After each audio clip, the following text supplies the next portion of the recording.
Welcome, my friends and enemies. I'm glad you are here. So, this is a video I've been wanting to make for like the last week or so, since there's been a lot of videos made on this topic, and the controversy's kind of gotten bigger and bigger and bigger, even though most of it's fabricated, which I find personally offensive because I don't like fabricated stuff. Um, that being said, I got a few things I'd like to cover in terms of the topics.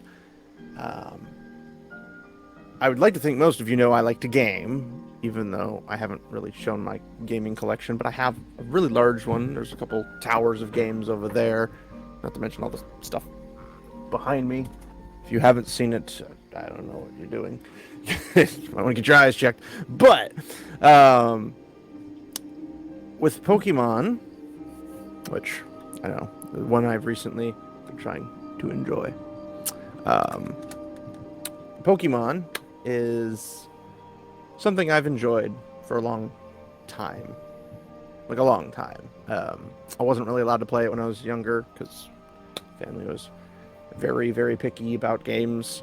Had to go over to my friends' houses to play it, or if they came over, they had to like show games that I borrowed from them to my parents, and they'd have to like figure out how like what the game's like. Is it bad? Is it good? Whatever. My parents just they're protective of me and my brother. So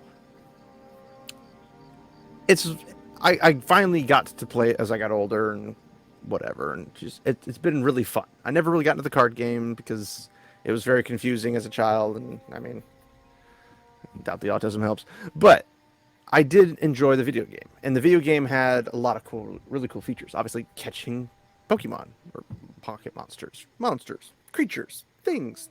You collect them, you can breed them, and get better stats. Go for a shiny. It didn't bother me. The grind didn't bother me. Games in general, grind doesn't necessarily bother me unless it's useless. But I enjoyed those kind of games, and I kind of started more towards the Diamond and Pearl era, and obviously I got Platinum. There's no question of that. But I always enjoyed all the different types, and I've got, oh gosh, probably like 8 or 9 games of Pokemon. I kind of lost count. There's so many different versions of them and everything. I don't mentally keep up with that and store it in my brain. I just leave it on the shelf and I go look at it when I want to. But there are some things that I didn't like with the recent like Sword and Shield, or probably a couple years ago.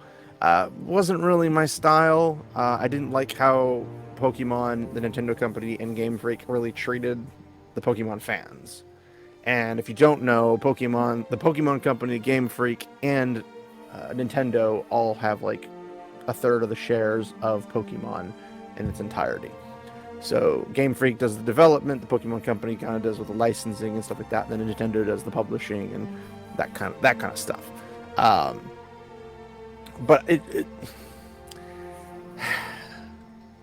they started taking it in a way I didn't like it. There's a lot of things that felt dishonest, like when Sword and Shield came out, and they're like, "Oh, sorry, we can't fit all the Pokemon in this little itty bitty card," and I'm like, "And Skyrim over here is full." You've got other games that are really big, like, well, what other games do I have that Switch that are massive?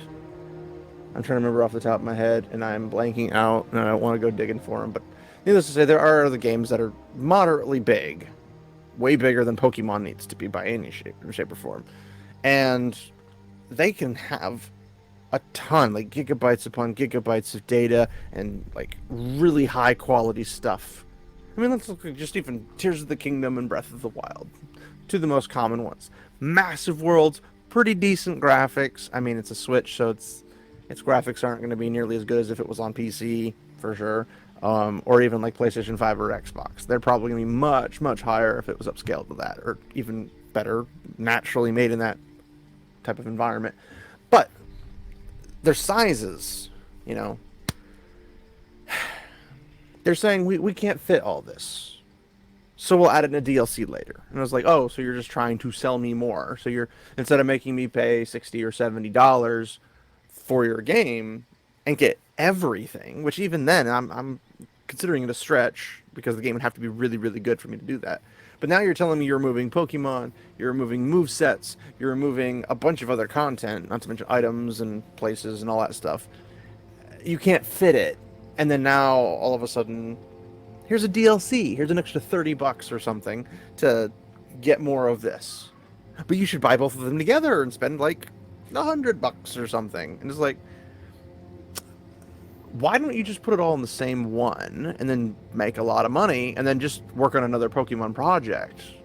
Maybe merge some continents together and then have like this pair of continents, this pair of continents, this pair of continents, and just have a bunch of different continents kind of like added together. Be like, this could be a useful thing. This could be a good thing. That's not what they're ever gonna do. And then when I realized when they took the Nintendo DS system offline for the eShop and stuff, for the 3DS XLs and everything like that, that I missed the boat on getting the digital copies of them, because I didn't realize, for one, it never crossed my mind to get them since I have some physical ones. But I was like, oh, it'd be nice to have a handheld that I could play them on in the dark or whatever, since obviously the old advances and stuff that I have don't have built-in lights. It'd be nice to just have a device that has the digital copies of them, and I could play them whenever I wanted to, and I could trade them with my friends, or get the save file data and then transfer them over to another system or another game or whatever. I missed it because they had a window where they shut it down. But if you had already purchased it, you'd have been fine. But they were like $10 a piece, like super, super cheap. And I was like, oh gosh, that's like, I'd spend $90 or whatever to get digital copies of all this stuff, and that'd be fine with me. Like, it'd be perfectly fine. Here, take my money. Well, they shut it down. And then I'm like, oh, maybe they'll move it to the Switch. No chance of that ever happening. No shot. So I can't enjoy the old stuff, so I have to rely on this. Or, if you wanted to go even a step further, you got, what are they called? Emulators and stuff like that. And I'm like, at least emulators you can play it on a higher resolution or stuff like that. But I was like, I just wanted to put it on my 3DS XL. That's all I wanted to do. And without going through and doing a whole bunch of stuff to get it on there off of the Nintendo eShop, which is just too much hassle.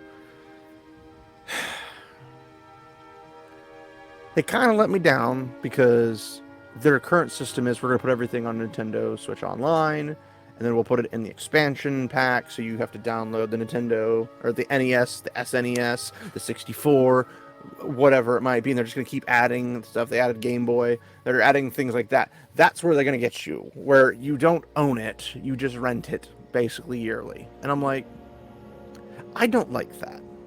Because 10, 20 years down the road, I'm spending a whole bunch of money on games or internet that I'm not... I mean, I have Nintendo Switch Online with the expansion pack, and I hardly ever use it. Occasionally, I use it for something like Pokemon Violet. But I haven't even gotten to that part yet. But either way, the Switch Online stuff, they're trying to make it a subscription only, and I don't like subscription only systems. I like options. I like options. I like to own stuff just flat. Like, if they still made box and game physicals of it, I'd still buy it. Because I like that kind of stuff. I collect that kind of stuff. I collect stuff. You haven't seen. I collect stuff. So, with all this, it kind of drives me a little up the wall that this is their goal. They're not trying to impress the Pokemon players anymore. And we really know that after Scarlet and Violet, which were... I enjoyed Arceus, right? Like, I really enjoyed the setting. I loved the whole, like, original medieval or feudal Japanese time periods. I enjoyed being able to craft some Pokeballs out of apricorns. I enjoyed being able to go into an open area and just finding things and catching them or whatever, and being able to see them moderately from a far distance off. And then we get over to, I mean, obviously the graphics could have been way better, and the open world could have been just one giant open world like it is in Scarlet and Violet, but it's not, whatever. But it was at least a step in the right direction. And then they went to Scarlet and Violet, and Scarlet and Violet just kind of just tanked because the graphics, I mean, 30 FPS at best is pretty atrocious, just saying. Especially for a game with such poor graphics, that there's no way that there was a massive strain on the system considering the actual distance from your character that loaded in on the system that you could actually play was like you never have 50 Pokemon on the screen at the same time. So you don't even have all those little individual things. You'd have maybe 20 at most. Now, if you have them loaded from walking back further, they might stay loaded for a little bit before they disengage from your range. But like you could like see as you're walking what comes in, like grass will start to grow, trees will start popping into existence. Like there's noticeable processing issues with this thing that Tears of the Kingdom and Breath of the Wild did not have. Even Arceus didn't have that I remember.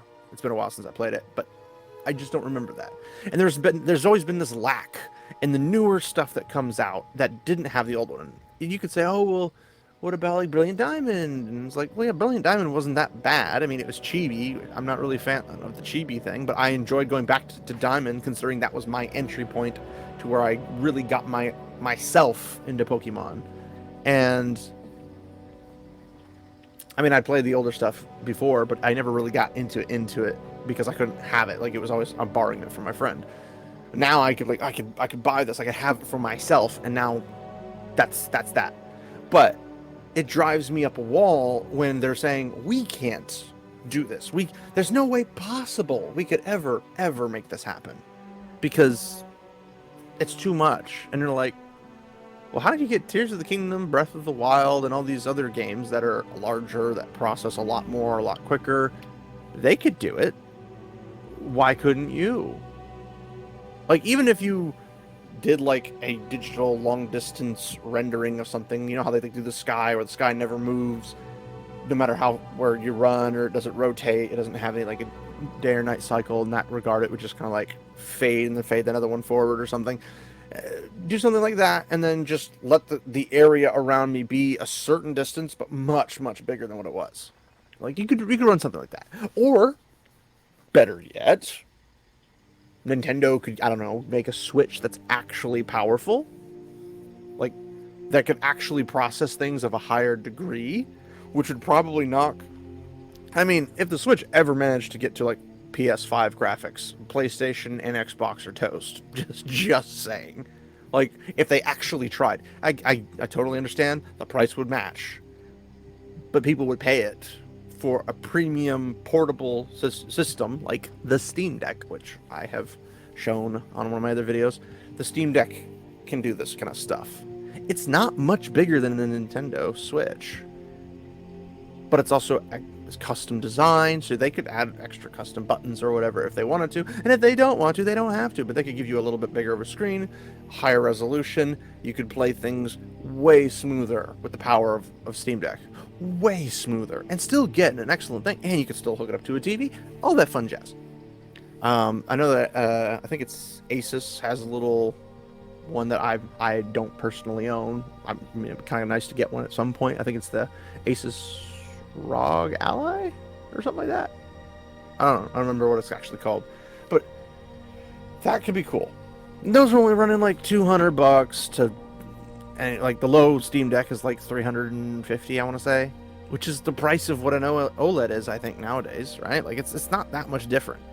Granted, the lowest, I personally would never pick the Steam Deck at the low point because of the processor being different from the higher tier. I always go the biggest one because I always like the biggest one. It's got the best stuff, better glass system, a little bit more custom made, and much bigger expansion of hard drive space, or storage space, I should say.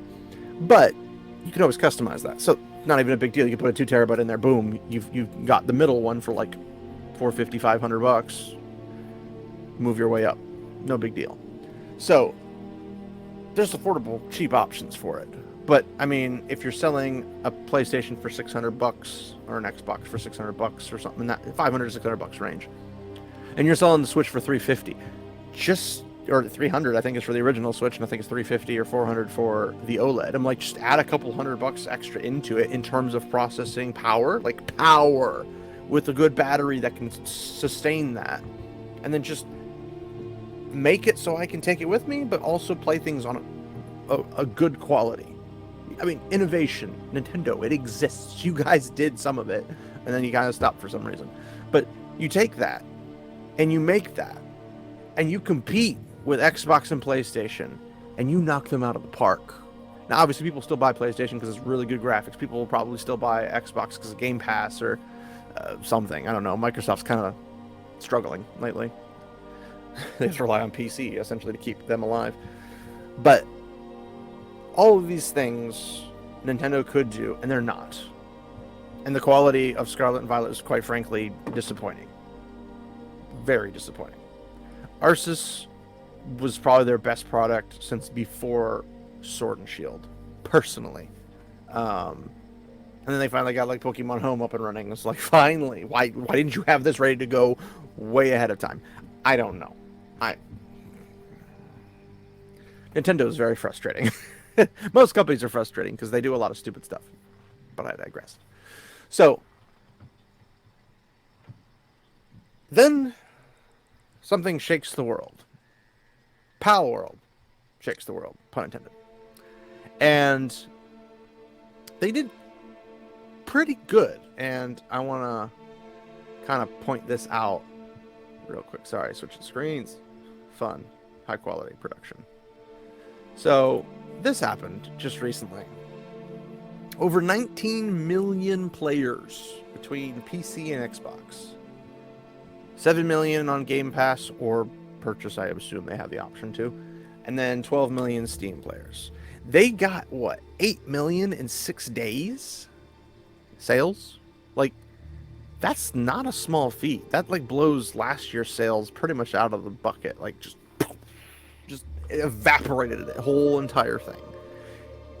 And for some reason, this is a bad thing. Now, I can probably picture what you're thinking and what you hear me saying. You're hearing me say it's okay to copy Pokemon, it's okay to rip off another game, it's okay to make something look just like Ark Survival or whatever. Yes. Because quite frankly, I don't care about the copyright system as much as most people do, because people use the copyright system as a crutch. So they don't have to improve, they don't have to innovate, they don't have to do nothing. They just sit on their rear ends and try to rake in as much money as possible, while other people are like, I just want a fun thing to play. Just somebody give me something fun to play. Because when the Pokemon games stop being fun, they stop making money. With the exception of a few people who will just buy it because it says Pokemon on it. And it's like, that's not how this works. Not everybody cares just because it says Pokemon on it. People want a Pokemon game? Sure. They want to collect monsters, they want to do battles, whether it be turn-based or otherwise. They want to do fun stuff. But they can't when the game actively deprives them of them. When people are like, oh, I can't fit so much in Sword and Shield. Oh, let's just dump like 500 into Pokemon Scarlet and Violet. Thought you didn't have enough space, Game Freak, Nintendo, Pokemon Company. You didn't have the space before, but all of a sudden you do. Oh, wait. And then you have more DLC. And then you have more games coming presumably after this as well. And they're going to have DLCs, because I have yet to see a non-DLC after a Pokemon game. So, you know, if a Pokemon game is coming out, it has a DLC. Remember these old games? Remember these? No DLC. They did do a remake with Fire Red and stuff, but that changed a couple things. But if you prefer the older version, or if you prefer the newer version, that's up to you. But that's on you. That's not on them. Now, with Palworld, people are like, oh, it's a Pokemon clone. I'm like, that's fine. So what if it's a clone? If it's a clone, is it fun? Are they actually stealing a one-for-one copy representation? Well, no. Pokemon, the closest thing they've ever done to crafting, besides some of the older stuff that took you like a 24-hour period to get a Pokeball custom made, handcrafted. Was it in the was that in Emerald? Or was it in Silver and Crystal and stuff? I don't remember. There's a guy you would take apricorns to, and he would make you a specific type of ball you're looking for, but it was like a ridiculously long time period to get that into your inventory.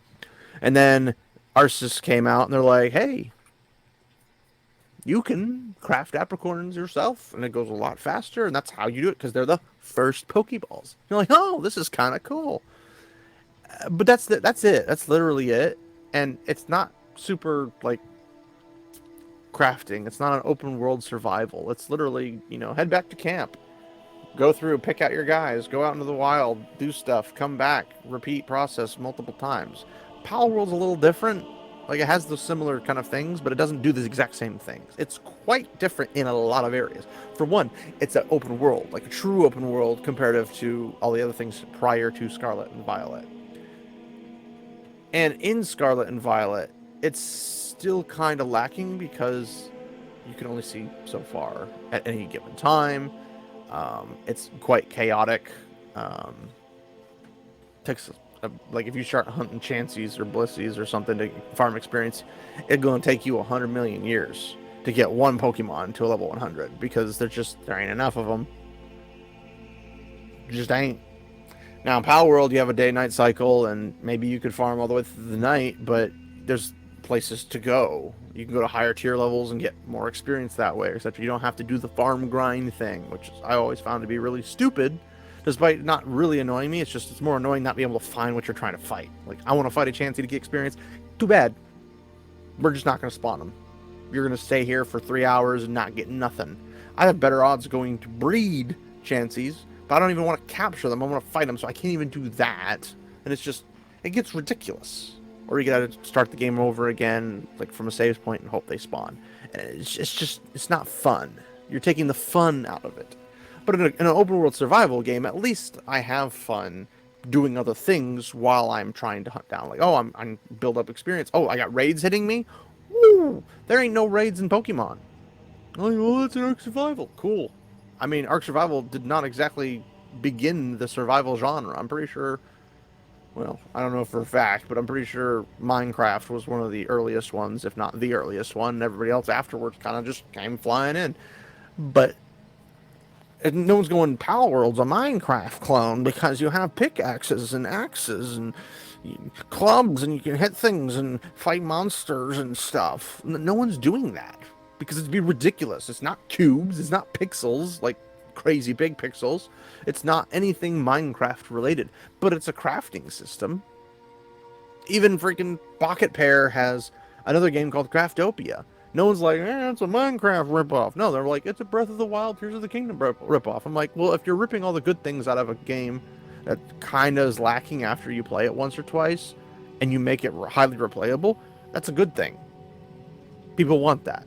Because there's things like, one of the most annoying things about Breath of the Wild and Tears of the Kingdom is the durability of weapons. It's annoying. I understand having different stats for different weapons. I understand having a million different weapons with a million different stats, and you can get your stat combination. They should just do it like Borderlands 2, where you have basically a weapon stat generator. So every time you pick up a weapon, it could have some crazy stats or it could have some terrible stats. And then you obviously have your legendary, and your legendary is just better than everything because it's a legendary, thus the Master Sword. Get the Hylian Shield and have it be a legendary version of that. And then you go hunt those things down through a whole bunch of different this, that's, the others. They don't do that. They're like, you gotta farm everything. It's annoying as all get out. So, let's just skip that and go straight to making something that's a clone that is something that's gonna be fun. It's gonna be innovative in some way or the other. Making your pals in Palworld do work for you is pretty crazy. So, I'm going to show you this, if I can pull it up, because I gotta say, StreamYards kind of sucks in a lot of areas, like sound quality. My mic doesn't sound this bad normally. It's literally StreamYards makes my sound this bad. Let's see. There we are. So here we go. I'm going to try to zoomy. So you got Palworld. It's looking pretty good with 155,000 reviews. That's not sales, that's reviews. That's pretty good considering it just came out the 19th and we're at the 31st. So, very positive. 94% of this is positive. And some of the reviews I've seen are literally just, it's harming animals, pixels. And you're enslaving things, which is the exact same thing that Pokemon does.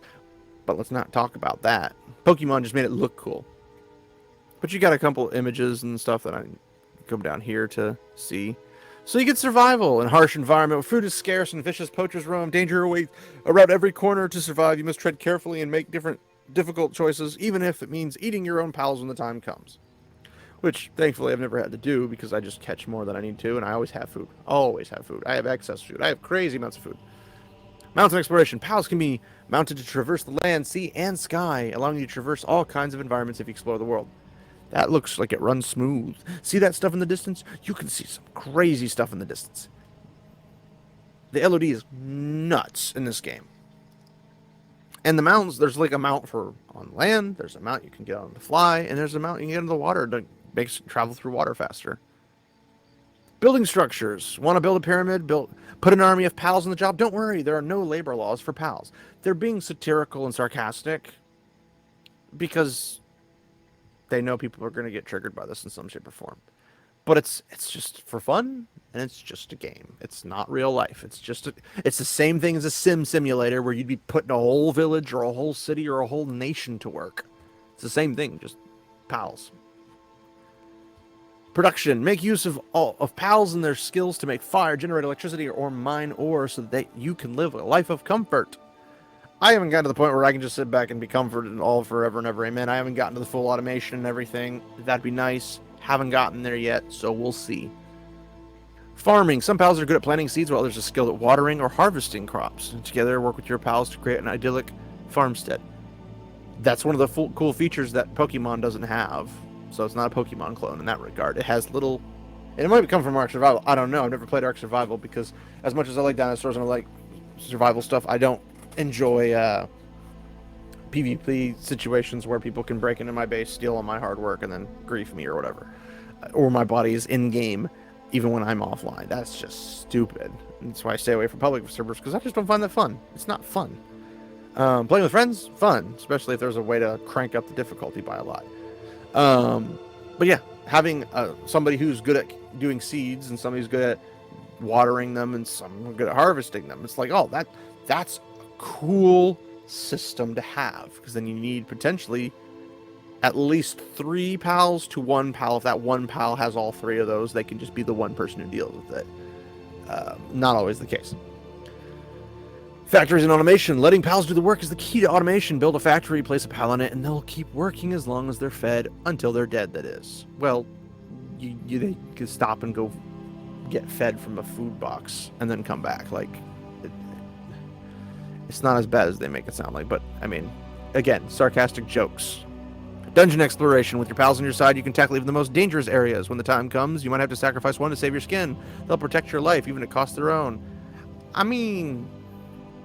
Pokemon does that, so it's not like crazy, but going into a dungeon and fighting a boss is kind of fun. Like, there are different difficulty levels and all that jazz. Breeding and genetics. Breed a pal and it will inherit the characteristics of its parents. Combine rare pals to create the strongest pal of them all. That could be fun. Poaching and crime. Endangered pals live in wildlife sanctuary. Sneak in and capture rare pals to get rich quick. It's not a crime if you don't get caught, after all. You obviously can tell they're being snarky about it. But they do have a black market guy that you can buy and sell pals to. Or buy from, sell to. And they also have merchants in towns and stuff like that. And they have towns with security that you can fight. They have NPCs like humans and stuff, and you can also capture them too. Their stats are terrible, though, so there's not really a bonus to doing that I found. Maybe there's a higher tier one that I don't know about, but I know that you can capture like a merchant, so you can buy and sell stuff from your base. Black market guy, buy and sell from your base. Not a bad gig. They are a bit difficult to capture, though. Multiplayer is supported, so invite a friend and go on an adventure together. And of course, you can battle your friends and trade pals too. In online co-op play mode, up to 4 players can play together. Additionally, a dedicated server can allow up to 32 players to play together. Note, PvP will be implemented in the future update. Note, the maximum number of players playable on the same server will also be increased in a future update. So, they're doing not too shabby. They're not too shabby at all. And a lot of people just don't understand why Palworld's doing so good. Well, let me tell you. Palworld scratches that itch. It's a high-resolution Pokemon game that we never ever got and possibly will never ever get because Nintendo refuses to do so. For one, Nintendo won't have a system that is that high resolution, Game Freak will never actually develop a game that could do that high of a resolution, and the Pokemon Company just doesn't care. They're making money off of a whole bunch of stuff. But then you have something like Palworld show up and cause a bit of a ruckus, and not everybody likes that. Why, you might add? Well, being extremely successful is not always a good thing for people who aren't the ones being successful or the ones who benefit from the success. Now, anybody who's playing Palworld is probably enjoying and reaping the benefits of its success because, I mean, they made this before they even actually sold the game, the product. Now that they have 19 million players, at least 12 million on Steam, so those are purchased. Oh. At that point, you're going to get some more updates that are going to have a little bit more to them. Maybe they'll have a DLC at some point that will expand the world beyond what they thought they originally could, or maybe they'll make a Palworld 2 not shortly after, where it creates a new biome, has some of the original pals, and they do what Pokemon does and just make new continents or something, but you could enter into them. Maybe they'll have a crossplay over where you can take a save file from your old Palworld game and go to your Palworld 2 and have the same character, and all the pals and everything pop up in your base, your pal base, or whatever it's called, the thing you access all your all your pals and all that stuff. Like, maybe that stuff will transfer over. There could be lots of things they could do. They probably won't, but that'd be kind of cool feature. Is it bad that you enjoy something? Because I don't think it's a bad thing that you enjoy playing a game. Even if people don't like it. Even if it's not even a good game. It could be a terrible game. But if you enjoy playing it, then play it. What's the problem? It's no biggie. Just play the game. That's simple. So, when it gets really good ratings, besides the people who are obviously anti-Palworld for whatever reason, like, I've never seen consumers be so upset that somebody cloned something of a company or something, even though they didn't. I mean, they cloned it in terms of the genre, and to some extent, like creature collecting or monster collecting or whatever. Yeah, they did that. Temtem did that. And Cassette Beast does that. There's other games that do that. So it's not like this is the first thing. So why are they upset at this one?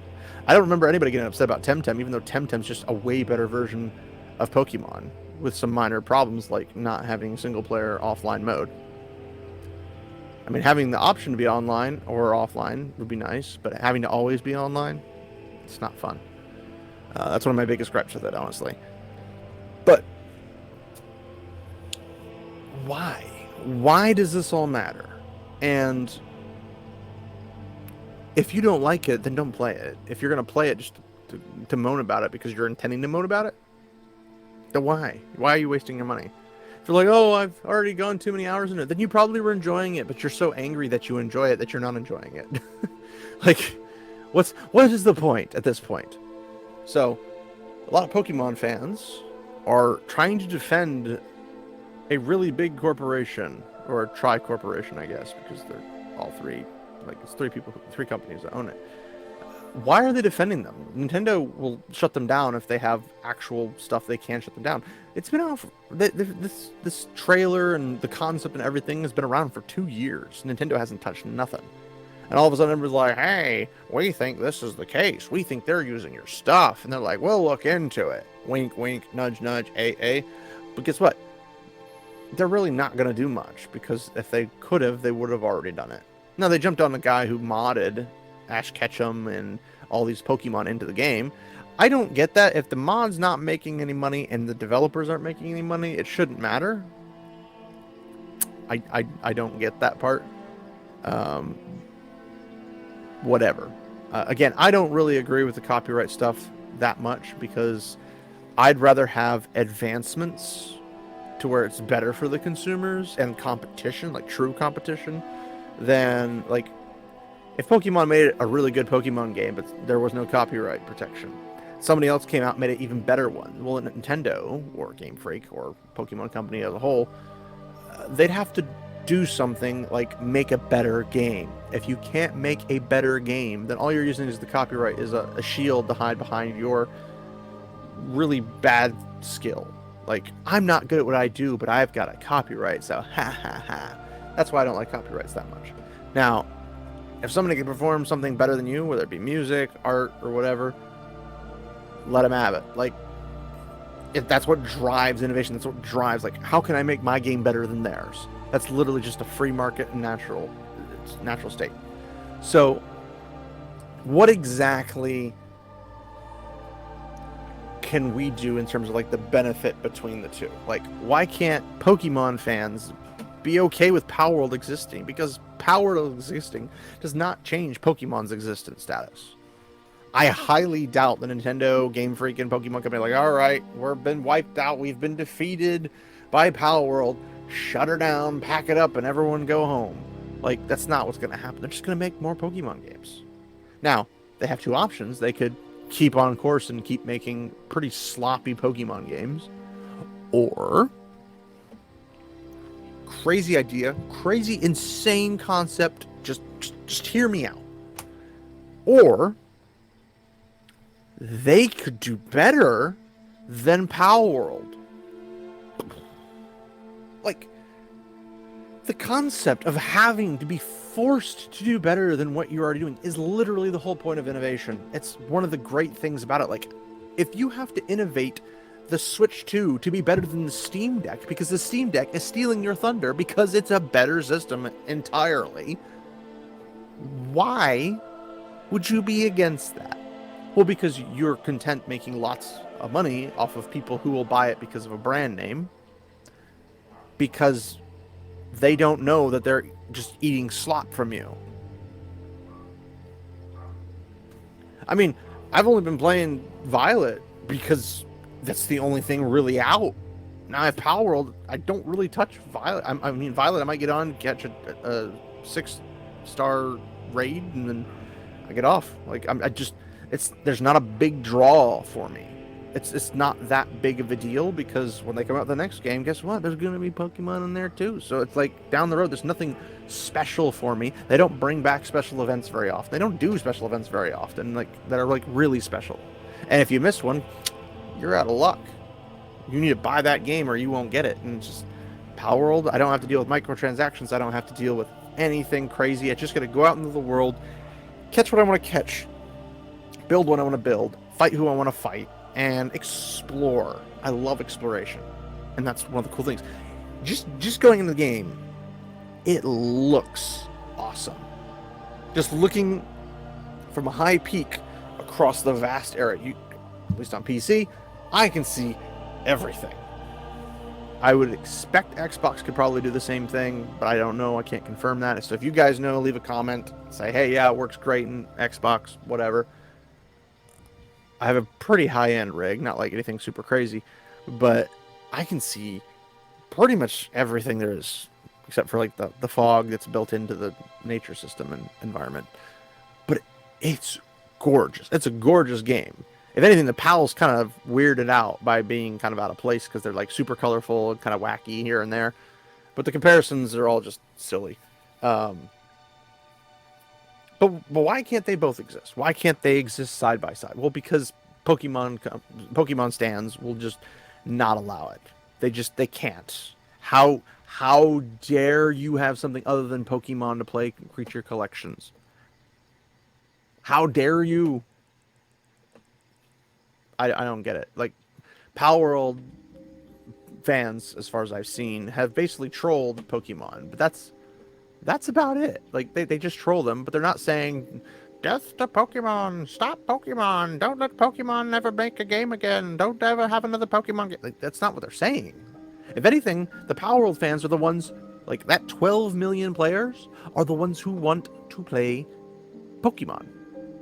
This is what they can get, especially if they don't have a Nintendo system. They're like, well, I have a PC, I have an Xbox, maybe at some point they'll have it on PlayStation. They're like, this is a game I can play on all these other systems. I can have much better graphics. I can do a lot more in it than I can in a Pokemon game. Why can't I have that? Who knows? But then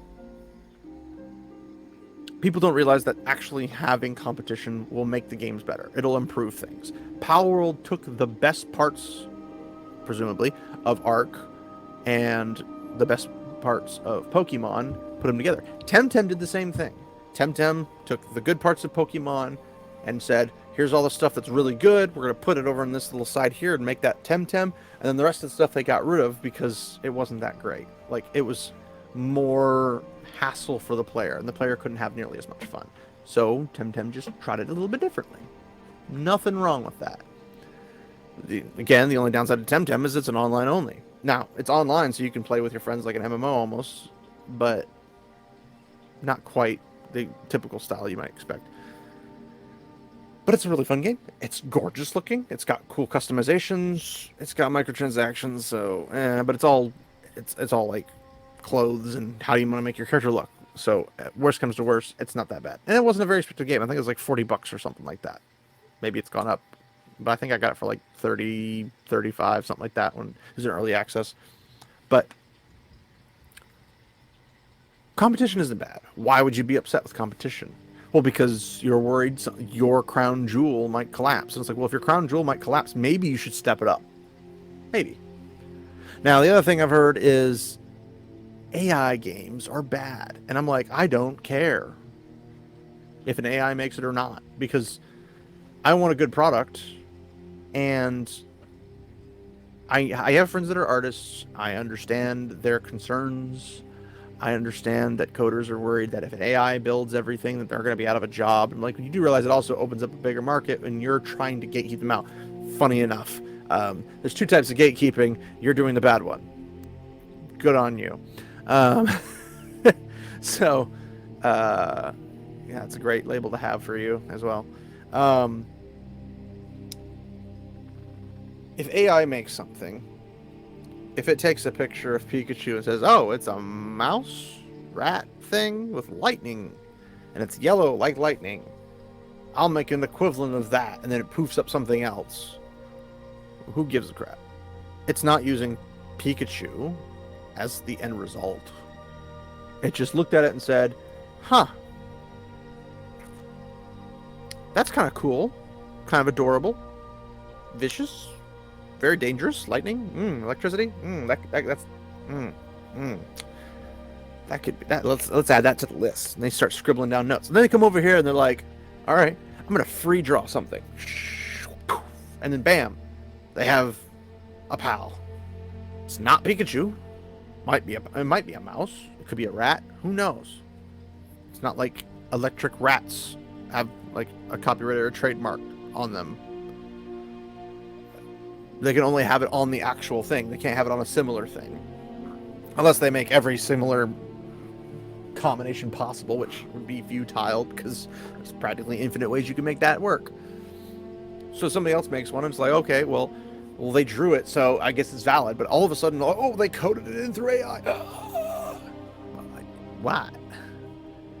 It's the same thing as if I go do it freehand or if I punch in a bunch of words and probably spend almost as much time, maybe a little bit less, into a computer to produce something that I might enjoy using as an actual mon in my project. Who cares? Not everybody has artistic talent. Not everybody can afford artistic talent. I mean, artists are expensive.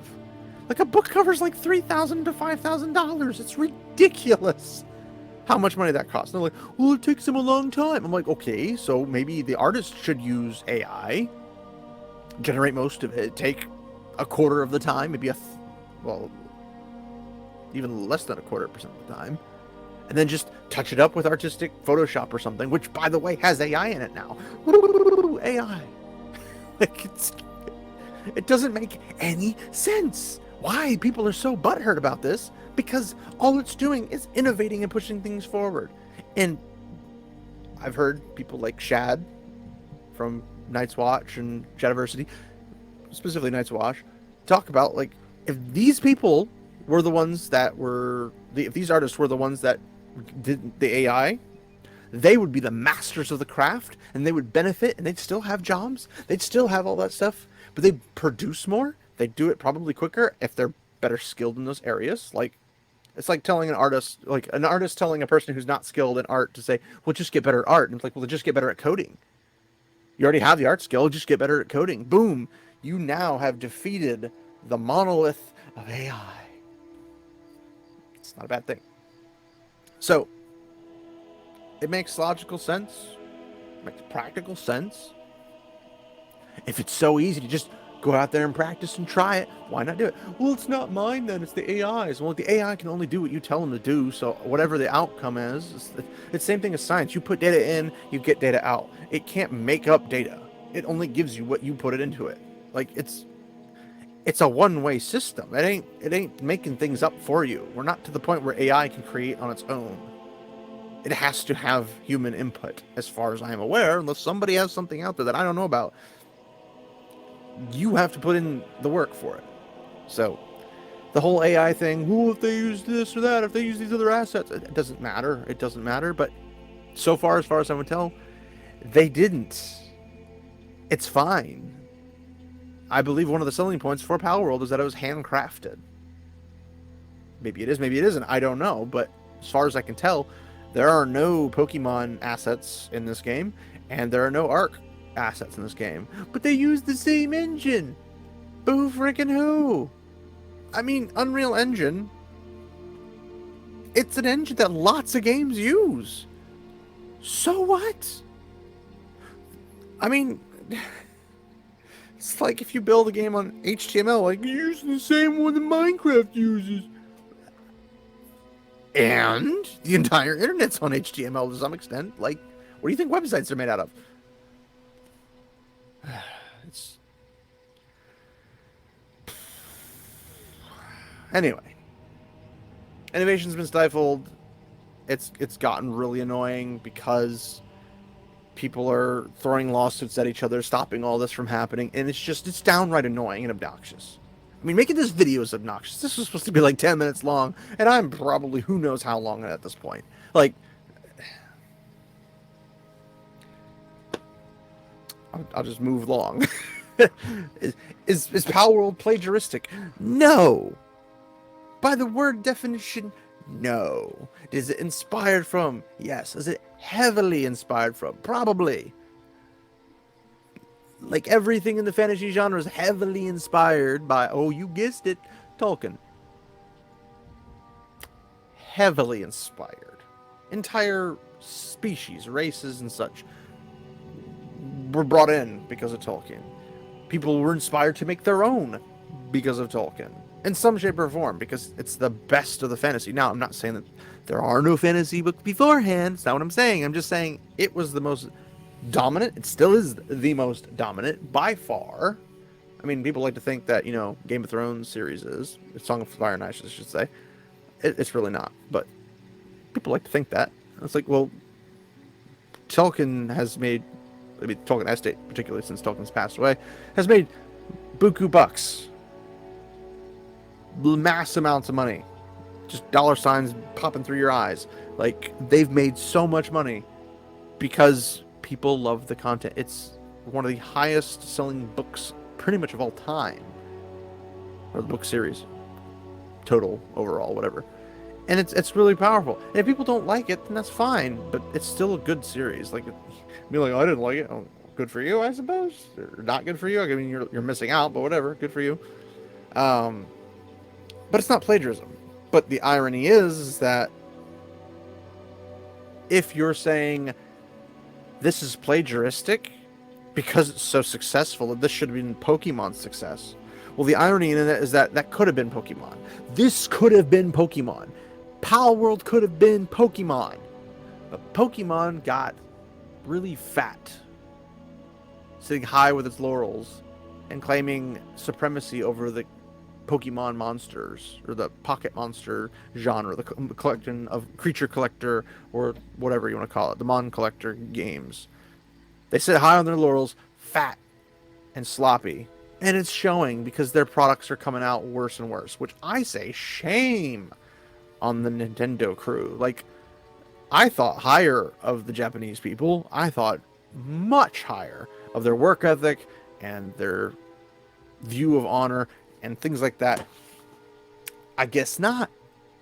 Palworld could put in a quarter of, well, probably not even a quarter of the effort because they potentially use AI. I don't think they do, but they potentially did. But even if they didn't, they managed to put this thing together at less effort than it takes for a Pokemon game. Presumably with the percentage of people that they have. It made it look a million times better. I think they said they thought about putting it on Nintendo Switch, but that's not what they wanted to do at the moment. Maybe they will in the future. If Nintendo doesn't sue them or there's no conflict, maybe they'll let it on because it's more money for Nintendo. There's no reason for them to not take it on. It's not like, oh my goodness, Metroid Dread or Metroid Prime is, making more money than Pokemon. We should boot it off. No, darn, we made money. No, that's not what they're doing. But who knows? Competition's competition. They don't. Not everybody's a big fan of competition. But could this kill Pokemon? Probably not. It's not going to kill. I doubt it's going to kill Pokemon. Um, it hopefully will set a fire underneath Pokemon, and Pokemon will feel the need or the urge to do better. Could it perhaps? Could it perhaps think about the open world survival? Could it perhaps think, you know what? Palworld copied us. We're gonna copy Palworld and then do everything the same, probably minus the guns. Even that, like the guns are just, I think, hilarious, but Palworld doesn't need the guns. That's just a humor thing. It's a meme concept. It's like, hey, Pokemon with guns, haha. Americans like guns. Let's make this for them. I mean, a lot of the stuff the head of Pocket Pair said was he was basing it off kind of the West and America's viewpoint on what they like. And go figure, there's like, oh, they love uglifying their characters. Look at all these games with these ugly characters in them. Like, they love that kind of stuff. Let's put that in there. And that's why they made basically memeable characters. Despite having some characters that aren't atrociously looking. I mean, they look obviously kind of bare bones stock type stuff. But they're not, you can make them so they don't look atrocious. You can make them somewhat good looking. If a little bit goofy. But they made it so you could be outrageously obese. Like, morbidly obese. Like you're about to fall over dead obese. And it just looks silly. But they did that because they thought people liked having their characters and stuff look ugly. It's like, no, the devs of game companies like making their game characters ugly. Players don't. And maybe there's like one or two, maybe even 100, or maybe even 1,000 out of the billion players of video games. They can make ugly characters in a character creation system, so that's not a big deal. But maybe this will push Pokemon to do better. Maybe it won't. Maybe they won't learn their lesson. Maybe Palworld 2 will come out and absolutely trounce the ever-loving crap out of Pokemon. And Pokemon just will eat it and say, well, we're doing fine the way we are. We're good, thanks. Which is stupid from a business perspective and downright just annoying from a consumer perspective because we want innovation, we want better, and all they're going to give us is more of the same slop. So, do better, Pokemon. Do better. Now, what's next? Who knows? Palworld could come out of early access and be way even better than it is now. It could come out of early access and be absolute trash, or just stay in its current state. Maybe it could get worse. Who knows? We'll have to sit around and find out. Will that make Pokemon games better? I mean, you'd literally be stupid, mentally retarded to not do better with this kind of numbers of people buying things. And I'm sure that out of the 12 million players, or was it 19 million players now? The 19 million players playing right now, most of them probably, I'd say at least 3/4 of them probably have Pokemon games in their possession. The ones that probably don't have Nintendo products like Switch or something, so they're playing something that they've never been able to play. That's okay. The market had a need, and Palworld filled that. That's fine. That's a good thing. Like, I don't play my Xbox anymore, and I'm not going to pay for Xbox Live to play on it when they're not doing anything particularly fancy or special. But hey, if people want to pay and play it and stuff, good for them. Cool story. But this is, I don't understand it. Like, Palworld sideswiped everybody, even the ones who were paying attention to it. I had it on my wish list because I was like, oh, that looks kind of interesting. And that was like 2 years ago.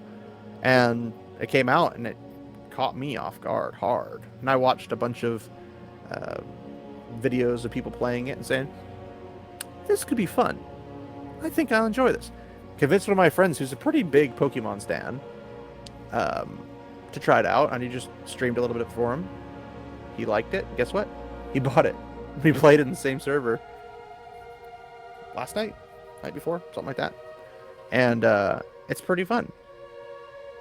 It's crazy. It's actually super fun of a game. It's not going to be up everyone's alley. That's fine. But it's up apparently 19 million people's alley. And even if you like a couple million of that was like, oh, I just tried it out for the lulz and I really don't care about it, or I don't like it, or I actively hate it, big whoop. That's still 17, 16 million people enjoying it.